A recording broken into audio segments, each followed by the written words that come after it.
How do you feel, Brett? I've been feeling great since Johnsy started making me this Immune Plus Emergency. Yes, you ma'am. You should try some too. Yes, ma'am. I heard you have a notary today. Yes, at 1:30. Okay, perfect. And what is this one? For 2 properties. Okay. We're not going to disclose the addresses. In San Antonio. In San Antonio, yes. Texas, right? Yeah. Okay, perfect. So I guess y'all will see when the notary person come and she'll kind of explain more. So is this a wholesale deal or what is this about? These are 2 properties that I'm holding, and I got them with a creative method. So they're subject twos. We're basically taking over the previous seller's mortgage, and we're going to take over the payments and then turn it into a short-term rental on Airbnb. Got you. So somebody who's like, okay, but why would you just take over their mortgage? How did you even get in that predicament to be able to do that? How do we find it? Yeah. So we have leads, basically. We pull leads. You find people that are like behind on payments, about to go foreclosure, maybe owe previous taxes, HOAs. And you reach out to them and basically you pitch your solution. Like, I can solve your problem. Okay. Help them avoid bankruptcy or anything like that. Basically by paying what they owe, and then you get rights to that property. Yep. So one of the houses is worth $246,000. Okay. Basically, we negotiate to get the seller $12,000 at closing. So we'll pay $12,000 plus the cash to close. So all in around like $19,000, including the assignment fee to the acquisitions team. Okay. And basically got into the deal with $19,000. Now we have a $200,000 plus asset. Perfect. And you're going to hold it. You could sell it if you wanted to do what you wanted to do with it, but you're going to hold it and get some cash flow. Yeah, gonna keep it. It'll probably cash flow a little over $1,000. Okay. Being conservative. And then, yeah, Leilani, my transaction and property manager, is in San Antonio. She's going to set up the property. She's actually there already waiting. So both of these will close on Monday. We have 2 of them in San Antonio that close on Monday. Congratulations, that's dope. So y'all stay tuned.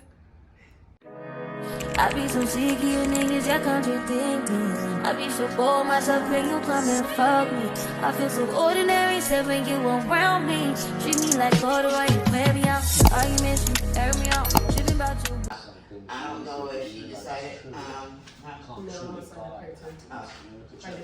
Okay. So you've been different kind of group. I just started working with them, so I'm still learning them. Okay. But I came to the conclusion that they take a long time to do everything. So that's why I told her, I was like, moving forward, you can often just keep trying to reassign me to new people. I met her, she's cool, she can just do my closings. So I just moved. Yeah. So they were like, okay, cool. So I was like, she'll come. Just send me the paperwork. I was pressing them to send the paperwork, but they just move slow. So I don't know. Yeah. Well, like I said, I deal with that kind of stuff all the time, so it's no big deal. You mentioned that you did inspections, right? I do inspections. Are you like certified for that? You just know houses splits? Like, how does that work? So I'm not certified. I'm not. That's like something I do in addition to this. So this is first. That comes like second. So I do draw inspections. Okay.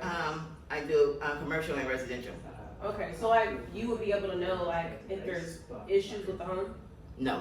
No. So only thing I'm doing is taking pictures. Making sure that it's actually done. Yeah. So like for the draw inspection, I'm just taking pictures so that the bank can go ahead and release the funds for the next. For flips. Yeah. Oh, okay. And then the home, if somebody, an appraiser, I'm pretty much working for an appraiser. Oh, okay. Which is what I'm working on becoming, but yeah. So you can actually know the price. So yeah, because basically you have a property in Hampton that we're planning on closing on, but my contract right now is in San Antonio. The person who usually does my walkthroughs is in San Antonio, so you had said that, and I was like, I wonder if she could do the walkthrough for me, but... Yeah, so no, I just take the pictures and then, and report if there's, I can report if anything I see is wrong, like anything's broken, anything's not working, I can report that back. Yeah. But I don't go on roofs, I don't go into basements and all that. I mean, attics and all that. Okay, so you wouldn't know foundation issues. No. Yeah. Okay.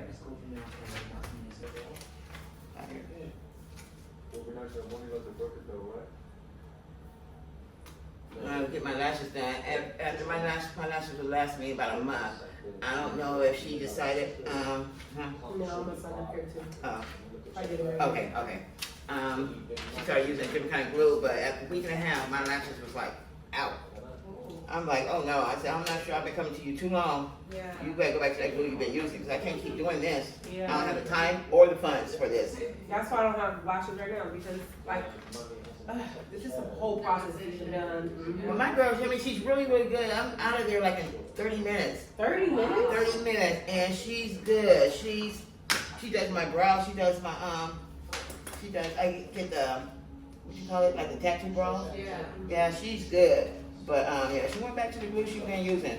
So yeah, I'm out of there in 30 minutes. After I left here the last time I saw you, I had another appointment. I told her, I said, I gotta get going. She had me out of there in 20 minutes. I don't think this is for me. Okay.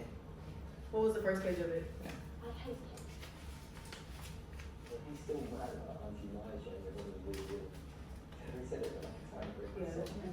So this says Tyler Macker. Okay.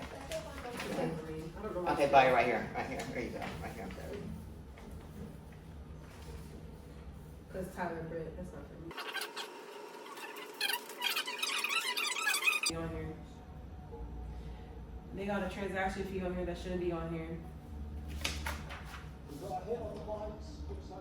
Another $500 deposit right here.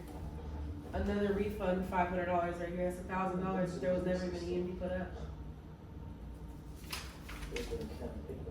So we must have left the part here. Means the lane around 9:10.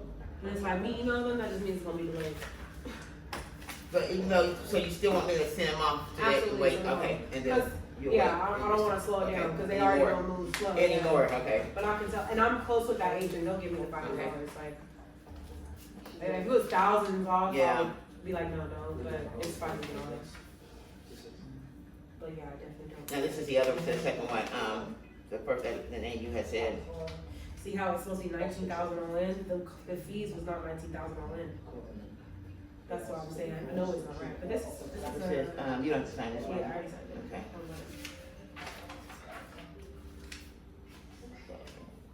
But that's my whole point. $4,000 in closing costs. You should. That would be wonderful. That would be wonderful. How long have you been in business? It's been 2 years. Oh. October. Really? How's it? It's been. All right, so what just happened? You know, I'm a woman of my word. You And that's feel just me? that. But no, we just did a notary for 2 properties in San Antonio, and I had a mobile notary come that I met from a previous closing right before Christmas come. And so basically we signed all the paperwork because it had to be a wet signature. A wet signature is basically like actual like pen and paper. Some states don't allow like digital online notaries or like DocuSign, so you have to have a mobile notary come and actually sign a wet signature.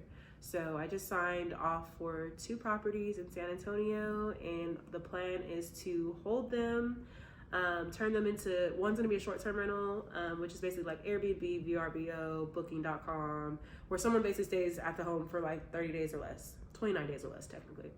And then the other one's gonna be midterm rental because it's right by the hospital in San Antonio. So that's basically when someone's gonna stay in the home 30 days or longer. Usually midterm rentals, you can make more money and it's less headache because it's not so much turnover, less cleanings, less headaches. So if you can get them, I always say try to get a midterm rental over short-term rental if it makes sense and your cash flow's gonna be higher doing that. So yeah, basically. So basically the way I'm getting the properties is I use private money to get into the deal. So like, let's say the sub-2, like it's a sub-2 deal and the entry is $50,000. I do not use my own personal money. I basically go and raise that 50 grand from a private money lender, maybe a doctor or a dentist or someone that may just have an IRA account or 401k or just has money saved away and they want to invest their money and get a double-digit return higher than their IRA or 401k or stocks, something a little more secure, and that's backed through real estate. So I basically raise that capital through one of my right hands who will help me raise the money.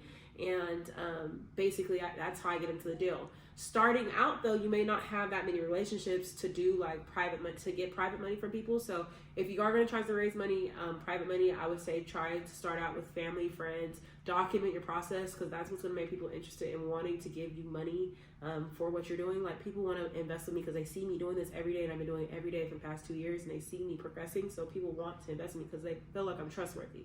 So I would say that's how you would try to get private money. But if for some reason you can't get any private money, step one, start saving money, get an extra job, do something where you can stack up your own money. And if, let's just say worst case scenario, like that's just not working, you can get into wholesaling. You can do it, basically create a cash cow business to where you can get some money to be able to hold properties. So, I started out doing wholesale and fix and flips. So with that, you can do those, make anywhere from 20 to 50, 80K per assignment or closing. An assignment is basically when you're assigning the contract, the paperwork to a real buyer that actually wants to hold it. I'm now further along in my journey, so I am now a buyer. I keep properties because I'm looking to expand our portfolio and increase our cash flow. But again, if for some reason you do not have any money, you have no resources, you have no connections, you have no people that want to give you money, private money, like no one trusts you, they don't know what you're doing, you have no experience, either A, I would find someone like me that has experience and JV with them, just to get that experience and process to get going. Or you can do something called arbitrage, where basically you would get a property through, like you wouldn't own it. You're basically going to reach out to a landlord, and basically have them negotiate with them for you to be able to basically arbitrage, lease out their property to another person. They're going to know basically that you're doing corporate housing. And maybe you'll say, maybe they want $1,500 a month, and you say, hey, I'll give you $1,700 a month if you allow me to take over your property and let me Airbnb it or VRBO or use my private clients through corporate housing. And then basically you can use that as a way to get cash flow. And with that, you don't need 50 grand. Like you can get into an arbitrage property. I mean, for sure under 10 grand furnished. You could find some like 1 bedrooms. You probably can get into it all in, maybe like 5 grand. Just again, depends on the market, how much the rent is, how much the lease is. You can negotiate first month being free. If you do a 2-year lease instead of a year lease because you plan on staying in there for a long time. And you can usually turn that over quick. You can get that money back, like your initial investment, within like 2 months, as long as you do your research, you're checking AirDNA, you're doing your comps and making sure that it's actually a desirable area that people want to stay in and it's going to cash flow. So just to reiterate everything, you can buy properties like the way I'm doing it. Traditional, you can do creative style, where basically you ask you ask the seller, hey, like I can take over your mortgage, you're 3 months behind, I'll pay your 3 months behind, take over the payments. Now I don't have to go to a bank to get that loan. That's called creative financing. So step 1 is traditional. You can just go get a traditional loan for a house. Step 2, you could do a creative method where you take over someone else's mortgage. That's a great way to get into a property with little to no money and build up that assets that in your portfolio. Option 3, if you have no money at all, you can do arbitrage. Well, no, that's not really no money at all, but I guess no money at all would be like wholesaling, creating a cash cow business, wholesale, fix and flip, something like that, where you can get some money to be able to start buying properties. And then option number 4 would be arbitrage, where if you can save up with your job and get at least 5 to 10K, you can do arbitrage and basically get that cash flow that way. So those are the 4 ways you can get into real estate, save money, stack up your money, and be able to turn it into a cash flow and have real estate that basically will make you more money. And also, one more tip, just remember, a way to be able to get the money where you're not in it at all without your money is through private money lending. So that usually could be family, friends, or someone that may not know you directly, but they know that you do good business. So hopefully you learned something from this. 'Cause I don't want this simple life.